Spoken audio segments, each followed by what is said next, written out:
absolutely applies to every unbeliever on the planet. This message, is directed to the idea of anyone who has any vain ideas of who they think they are. This is going to be a message that's they're going to want to take a look at for sure. Sharing the gospel through vanity, sharing the gospel or futility. We talked about futility a little bit, began a little bit, kind of cracked the door open, but we're going to look at it in some more detail and discuss it from the standpoint of how people view themselves. So according to a survey Forbes magazine printed, people want 8 things in this order: happiness, money, freedom, peace, joy, balance, fulfillment, and confidence. I found that funny because the love's not in that list. Yeah. Yeah. People that I guess don't want love. Maybe they thought if they're happy, they'll have love. Who knows? Yeah. And also, like, how the heck are they defining joy, and why is it number 5? I know. It was very interesting. I read the thing. They didn't really define any of these. They just put them out there. And we already know the difference between joy and happiness. And so pretty much it's funny that they're both in there, though. Do you know how the study was conducted? No, they just basically said, from what if you go to it, you can read about what they did, but you just type in Forbes, and they asked people these 8 things. This is what they came up, or they asked them what was important to them, and they came up with these 8 things. So yeah, like a survey. I was just wondering what the sample size is. it was only 760 people. Oh, but still, that's still a good sample size. That's a good sample size. Yeah. So anyway, man does not understand his existence because of futility, so therefore he can't really define or know what he wants. This is a very interesting passage of scripture, Psalm 39, 4-7.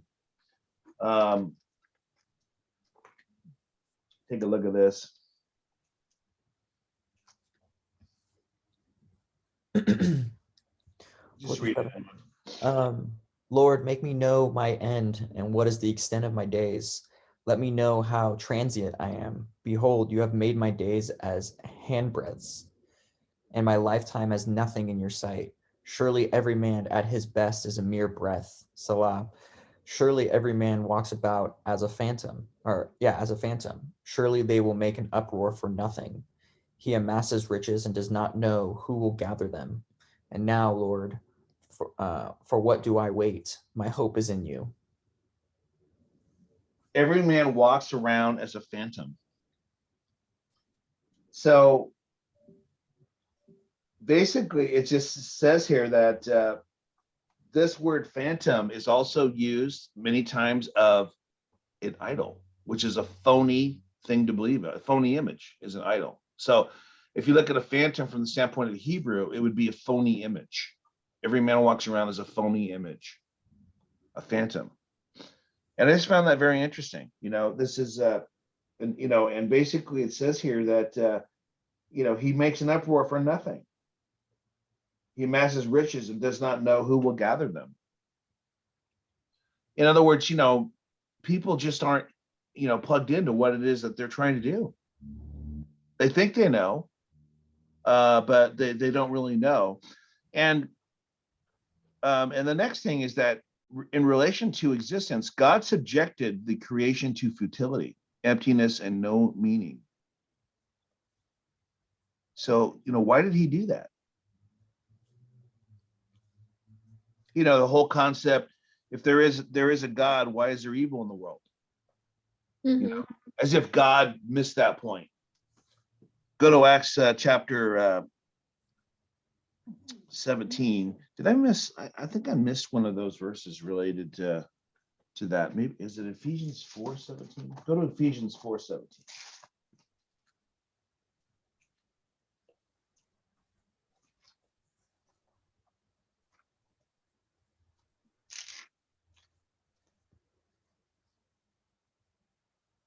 Oh, the futility of their mind.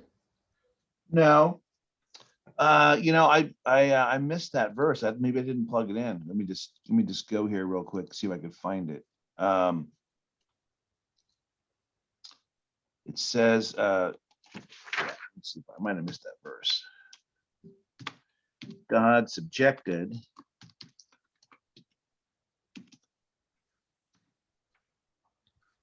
Yeah, it's Romans 8:20. So write that down in your outline. I missed that. Go to Romans 8:20. This was part of God's plan to confuse everything, to mess it all up. It was, and then everyone likes to blame God for, as if he if he didn't think through it. It's really funny. For the creation was subjected to futility not willingly, but because of him who subjected it, in hope that the creation itself also will be set free from its slavery to corruption into the freedom of the glory of the children of God. For we know that the whole creation groans and suffers the pains of childbirth together until now. And now, don't keep going. Yeah. So, I mean, he says that he for the creation was subjected to futility, not willingly, but because of him who subjected it, in the hope that basically people would find Christ. Pretty much. That it is the futility of this world that should lead them to grope for God. So, because 22 says, we know the whole world of creation groans and suffers the pains of childbirth. And that pains of childbirth is basically a metaphor for what God did in Genesis chapter 3. Remember what he said, that because you have done this, women will suffer pain in childbirth. So that's when the creation was subjected to futility, at the punishment of the first sin. And that futility basically just means we don't have any clue what's going on. We see all the things in the world, we try to make sense of it, and nothing makes any sense. So from the standpoint of the person who says, well, you know what, it's a random universe, God says, yeah, see if you can find any meaning in that. And so, every single atheist who tries to create meaning and order in his own life through a random universe can't do it, because the whole creation's been subjected to futility on purpose, so that they'll find God. And so, next time for a witnessing standpoint, someone says, well, there can't be any God because of this and that and the other thing, and say, well, no, you don't understand. God subjected it to that on purpose. God subjected it to no meaning. God made it that way. Why? It was part of his plan. It's not an argument against God. It's the very plan of God. So you basically would disagree with the fact that God should do that, because you say, why would God do that? You can't understand it, which is their point is, God. If there was a God, he would make things so that we're not confused. Yeah. If there was a God, he would do all these wonderful things for us and make sure that every time we had a strawberry, it was the best strawberry ever. And the answer is no, he wouldn't. He'd do the opposite of that. The scripture teaches he did the opposite of that. You're in a futile world, and a world of suffering, and a world you don't understand, because God subjected the world to futility for your sake, so that you would grow for him. And that's exactly what Acts 17 says. We've talked about that before. When Paul went to Athens, he basically said that God divided the planet, separated all mankind from everybody, confused all their languages, so that man wouldn't be so confident and cocky in what he thinks he knows, that he would grow for God, that being humble and having humility is the fastest way to knowledge. Remember, it says in the Bible, the beginning of fear is knowledge. Yeah. So it's the opposite of what people think. Gathering knowledge is not the goal. You will not figure out futility by gathering knowledge. You do it through humility, through humbling yourself. So what do you say to people who believe in just What's that? Can gain all the knowledge that they need to be successful by just reading as many books as possible? Yeah. And what did Solomon say about the reading of many books? What? He said the reading of many books causes more pain. That's what he said. The acquiring of many books I've read many books, and all it does is acquire more pain. See if I can find that. That's in Ecclesiastes.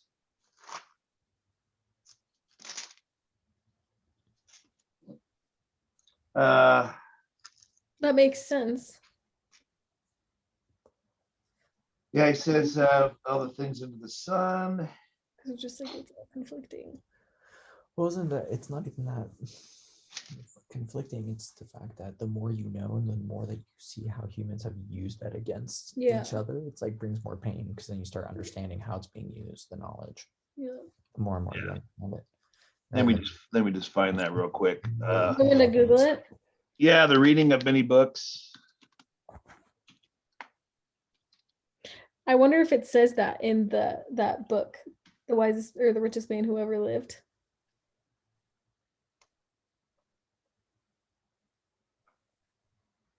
I don't know. Let's see. It's looks like it's Ecclesiastes 12:12.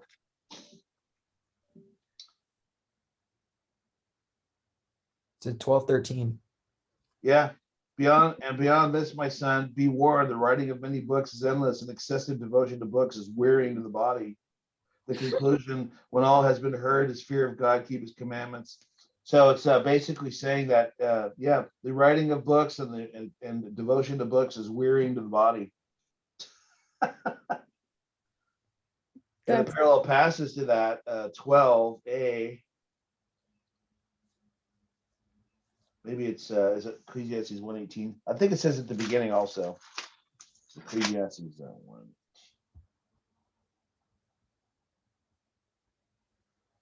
Yeah, it says here, verse 17 of Ecclesiastes 1, and I set my mind to know wisdom and to know the madness of folly. I realized that this also was striving after the wind, because in much wisdom there is much grief, and increasing knowledge results in increasing pain. What verse? What was that? That's Ecclesiastes 1:18. So the exact opposite of how we would set up our lives is saying, if I get more knowledge, I'll have more power. God is saying the opposite of those things. God is saying that's not going to make you happy. So it's like, well, should we stop, getting knowledge then? Should we stop reading? The point is that is being made here is that it's futile to try and do anything without God. That's the point. You have to have God in there first. And once God rearranges your life and you recenter your life, then you can filter everything that you do through God. Then it makes sense. But trying to achieve knowledge, wisdom, perfect body, all of that stuff is futility, is what Ecclesiastes says. If you're not found by God first, you're a phantom. You're running around doing things. You're a phony image of what you think you're supposed to be, because you lack any fulfillment, because your fulfillment is to be a creation of God. That's what we all are. We're souls of God. We're not supposed to be running around being a phantom, trying to acquire money, trying to acquire knowledge, trying to conquer the world without putting God first. So why is it that people don't want to be a creation of God so badly? They don't understand in reality that their identity is a creation of God. We people identify with what they do. I'm a mortgage broker. That's who I am.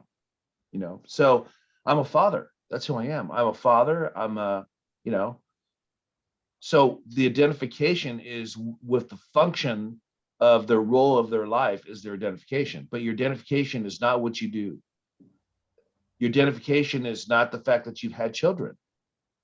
None of that is what you're identifying with. Those are things that are roles.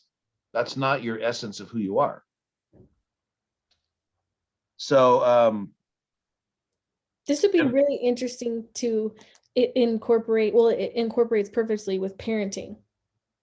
Yeah. Like this whole thing is just a mirror of like parenting, because you're basically putting your child through adversity, because you're teaching them that you are going to be in a futile world, but the world doesn't like that. They want you to just worship the kid, and then the kid's not prepared for real life. Yeah. You're basically discipling your kid. Yeah. And the reason you're discipling your kid is not to make him further selfish and basically lavish him with all of the wonders of the world. Your idea is to make him a responsible kid to unleash on the world so that the world would become a better place. So, basically is what your goal is in discipling your child. Next, 1B, what actions does the world think to produce joy and happiness? Can you do anything outside yourself to have 5 of these 8 things listed above? So 5 of the 8 things listed above, look at happiness, freedom, peace, joy, and balance, just those there. Is there anything you could own or any item in person that would give you these things? What could you possibly do to get inner character that you could acquire? So it's funny when you read this article, these people are thinking out ways to acquire these things. Buy them, pick them up in their lives, put them on their truck, whatever, to make their life a little better. And then what causes unhappiness? Strife, or the opposite of peace. Since happiness and peace and joy are up in there, what causes those things? And we already talked about it before. Ephesians 4:17 is you become futile in our thinking, futile in our minds. Romans 1 talks about the same thing, that man became futile in his thinking, exchanging the real definitions for what God had and worshiping the creation. And so the futility of the mind became more and more the point, so that people thought that these things are things you can acquire. You can buy them. It's like somebody saying, hey, I want to give you happiness. And so, well, how much would that cost? How much of a check do we need to write to you to make me happy? So go to 2 Timothy 2:4.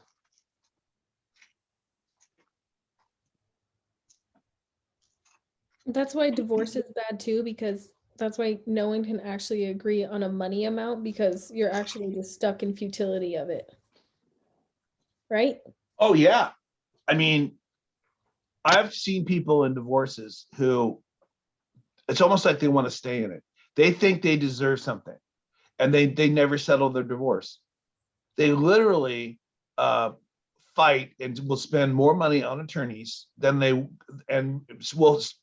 could have had if they just would have settled. Well, that's the whole reason. That's what's happening. You can see. Yeah, you can see it. Absolutely. So let me just, is this up now? The outline? Can you see it? I know. Here, let me just, you should be able to see it now. Yeah. Right? I can see it. Okay. All right. So we've went, 2 Timothy 2:4 says, no soldier in active service entangle himself in the affairs of everyday life, so that he may please the one who enlisted him as a soldier. Where's that? 2 Timothy 2:4. So, I mean, think about that. How do you not entangle yourself in the affairs of everyday life? What does that mean? And either one of you want to dive into that one? How do you not entangle yourself in the affairs of everyday life? That's life, right? Yeah, I mean, everything just has to be filtered through God. Well, yeah, it's basically the key there is don't entangle yourself. Don't get wrapped up in it. Yeah, like don't spend time on it. Like just deal with what you need to deal with and move forward. Yeah, don't do the days of our lives, and General Hospital. Because entangled kind of means like you're like struggling in it and you're staying in one spot. Yeah. Basically, just, you don't let yourself get entangled in it, period. If there's a problem that needs to be solved, you solve the problem. But all of the other stuff around it, the gossip and all the crud and the worrying and whatever's causing your life to be dragged down, we're not supposed to be entangled in it. And that's what causes unhappiness and strife in our lives, is all of that. Futile thinking will not make you prosper, nor will those promises or dreams be delivered. Go to 1 Samuel 12.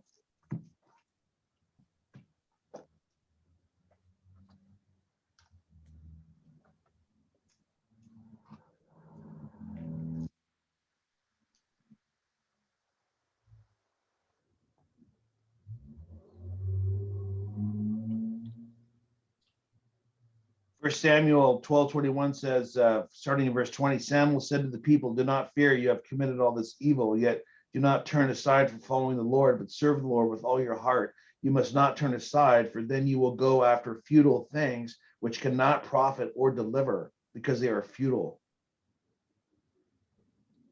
So this has to do with, seeking the Lord first. It seems very simple, but when we're forgetting that the Lord's directing our lives and we're seeking him number one in our lives, when we forget that, we turn to futile things. And everything that we seek outside of God, everything we seek independent from God, is futility. You must serve the Lord with all your heart. Verse 20. And if you seek futile things, they won't profit or deliver. In other words, they won't have your back. Seeking things outside of fulfilling your number one desire, which is loving your creator and serving your creator. And then the next thing is, as far as the stand was, unhappiness and strife, and the opposite of peace that people are trying to get is they're not trying to understand that the essence of peace is being a friend of God, ceasing being at war with God. Believers are at war. Unbelievers are at war with God, according to Romans 8:7. And if you're at war with God, are you going to have peace? No. Absolutely not. So someone just read it, verse 6 through 8. For the mindset on the flesh is death, but the mindset on the spirit is life and peace. Because the mindset on the flesh is hostile towards God, for it does not subject itself to the law of God, for it is not even able to do so. And those who are in the flesh cannot please God. That word hostility is the word enemy. That's the root word for enemy. And people who don't know God are at war with him, just period. 1 Corinthians 15:26. This is the same word.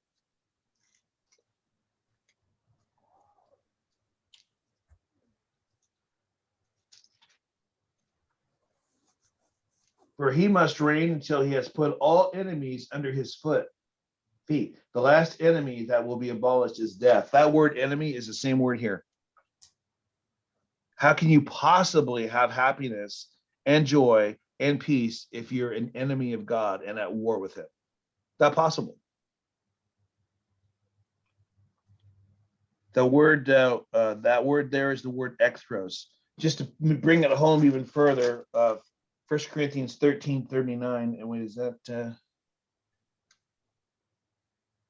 There are 39 verses in 1 Corinthians, so must have got that one wrong. Also, go to Proverbs 11:25. This is interesting. They made a movie based upon this proverb called "Inherit the Wind." Have you ever seen it? No. Inherit the Wind's about the Scopes monkey trial. If you haven't seen it, it's pretty funny. Basically, they tried to, prove there was no God in court in 1925 here in this country. So that's what the movie's about. What's it called? Inherit the Wind. Proverbs 11:25. The generous man will be prosperous, and he who waters will himself be watered. Okay. Exactly what I was looking for. Oh, there it is. Okay. Wow. One of those days, right? The old man, the over 62 kicks in.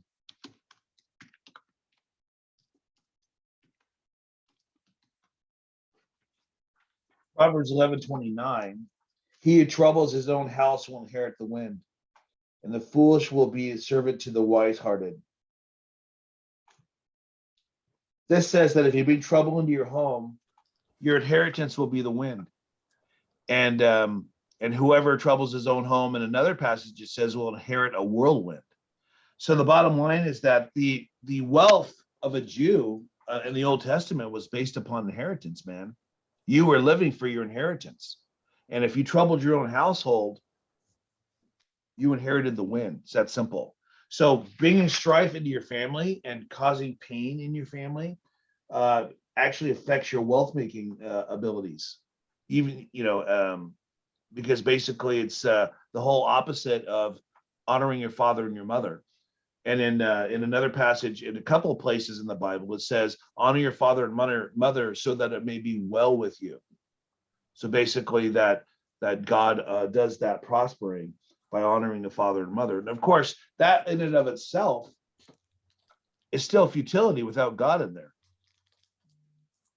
But if you're a believer and you're harassing your family or causing strife in your family, then absolutely you're going to have that ability to make money is cut back. That basically says you inherit nothing. Mm. So what actually brings peace, joy, and happiness? Go to Romans 5, talks about this process. And this may seem like, oh my gosh, this is like basic 101. But sometimes we try and get so intellectual with people about their ideas about God. Sometimes it's just important to say, look, you're trying to achieve all these things without God in your life. And therefore you're at war with God, and yet you're trying to achieve peace. You can't do that if you're warring against him. And the bottom line is that he has put you in this futile world and subjected your life to futility, and you're trying to figure it out. So you just personalize what the Bible's saying here. Your life's been subjected to futility on purpose. The world is subjected to futility on purpose. The world makes no sense when it's subjected to futility as God subjected it. But you can get yourself out and begin a life of peace. And the first thing you have to understand, Romans Road, therefore, having been justified by faith, we have peace with God through our Lord Jesus Christ, through whom we also have obtained introduction by faith into this grace into which we stand. And we exult in the hope of the glory of God. And not only this, but we also exult in our tribulations, which are our futilities. Knowing that tribulation brings about perseverance, and perseverance, proven character, and proven character, hope, and hope does not disappoint. Right there, it tells you how to gain character and perseverance. And all that only can be done when you put down your weapon and say, God, I want to be at peace with you. I don't want strife in my life. I don't want to war with you anymore.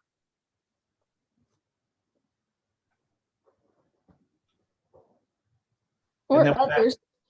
What's that? Or others. You have to do that with your own family, because that's ultimately loving your neighbor, which is what God is asking us to do. Absolutely. Yeah. Absolutely. And the next verse, Christ gives us his peace. You can't get peace on your own.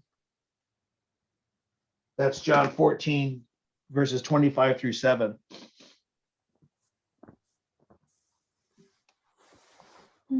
I got it. These things I've spoken to you while abiding with you, but the Helper, the Holy Spirit, whom the Father will send in my name, he will teach you all things and bring to your remembrance all that I said to you.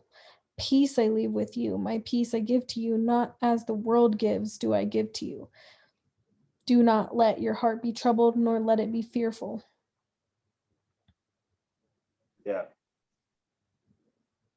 There you go. So Jesus gives us his own peace.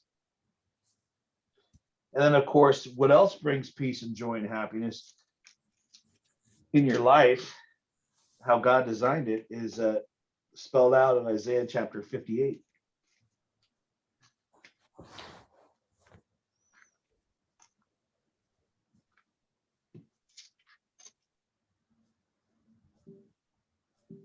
Isaiah chapter 58, verses starting in verse 6 and going through verse 9. Oh, verse 10. Is this not the fast which I choose, to loosen the bonds of wickedness, to undo the bands of the yoke, and to let the oppressed go free and break every yoke? Is it not to divide your bread with the hungry and bring the homeless poor into the house? When you see the naked, to cover him, and do not hide yourself from your own flesh. Then your light will break out like the dawn, and your recovery will speedily spring forth, and your righteousness will go before you. The glory of God will be your rear guard. Then you will call the Lord. Then you will call, and the Lord will answer. You will cry, and he will say, Here I am.